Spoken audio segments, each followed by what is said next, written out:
Dewi Sinta nampa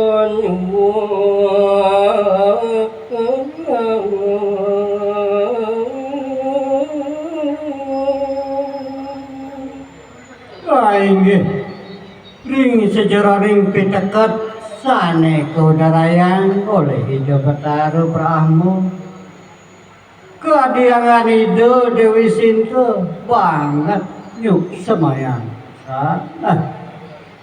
Tita itu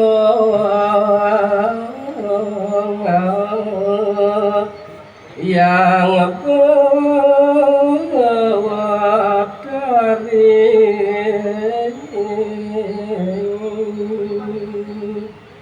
sane kaping kalih pasti ke pacang ke angin ugar-ugar dur ke kamu rauh ke wekasan sepewacanan yang betara Sang Hyang Brahma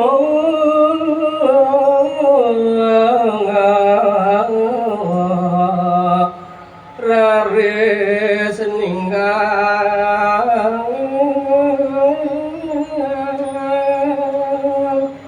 dan dumade raris Ida Betara nilarin Ijo Dewi Sinta saking tengah wana ambarone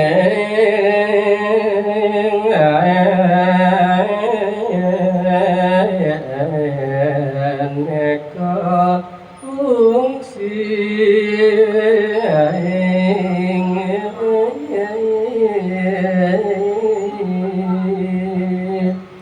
melesat anggan ide Betara Brahmo sekali kapase sane upin ke ambakane mawali kawa Brahma waloka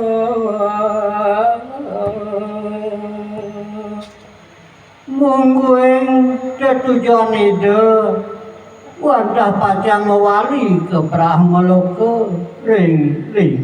ide Dewi Sinta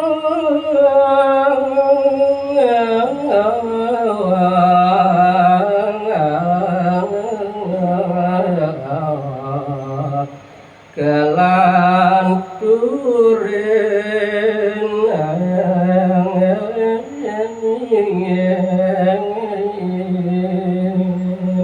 sane mangkin kebawasan ide Dewi Sinta kewentenan ring tengahing wana sareng anak adik okan Indonesia padukuhan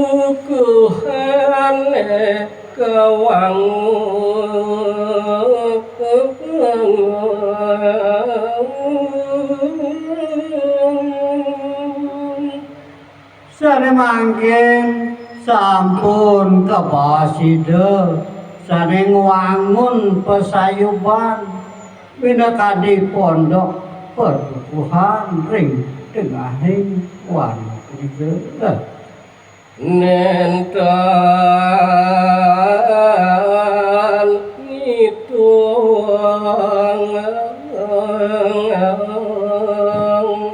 meragawa istri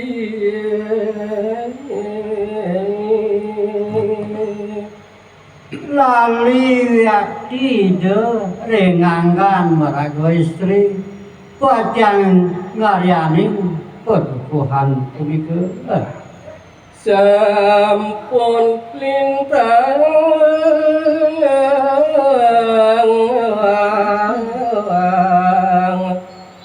kudang warsa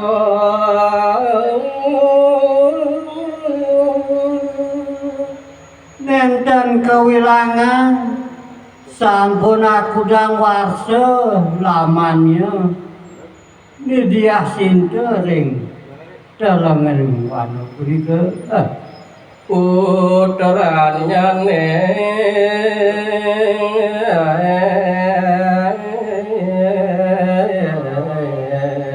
trimang kawi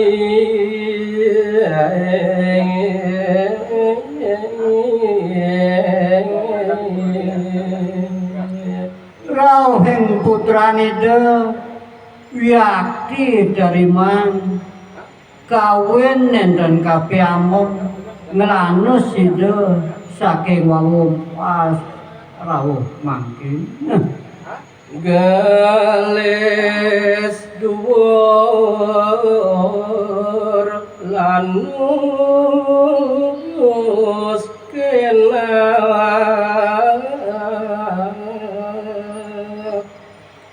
sane mangkin sampun anake alit kabaos dhuwur tur maning kedirgayusan yati kawentanan ide semuanya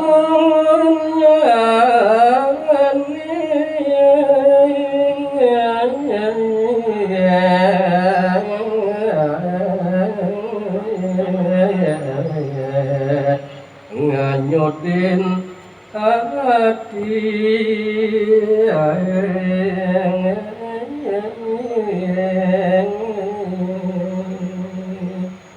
warnanida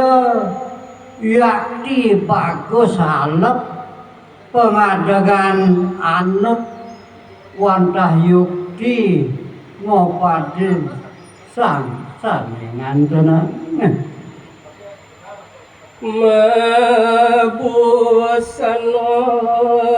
kulit kayu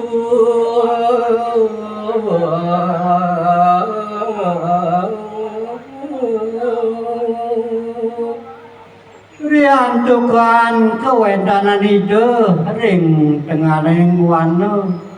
sirahina ide wantah mabusana antuk kulit kayu makolami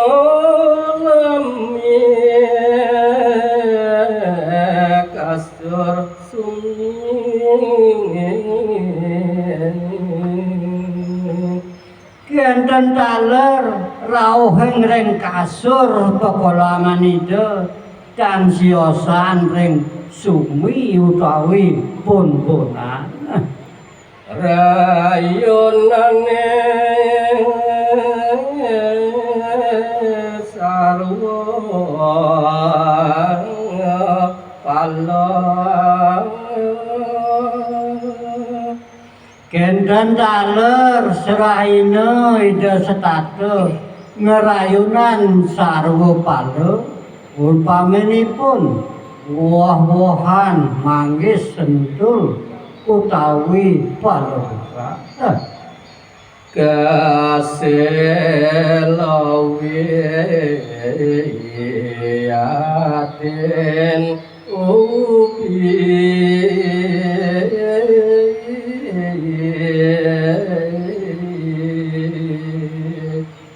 sane pinih utama anggen rayunan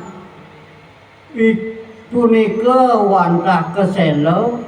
wenten ubi taler keladi punika makan tisarang iki dawang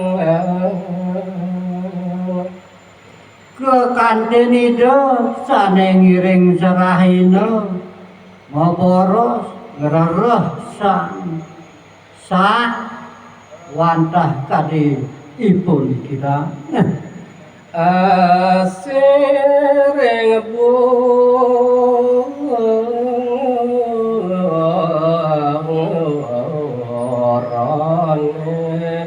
sami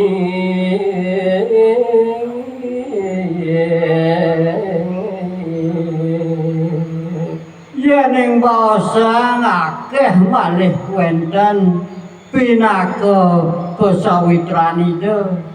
judatanipun sekacan buron ring wanane punika rumasak sampun Mesikian ring itu asih ku masih sinareng sami.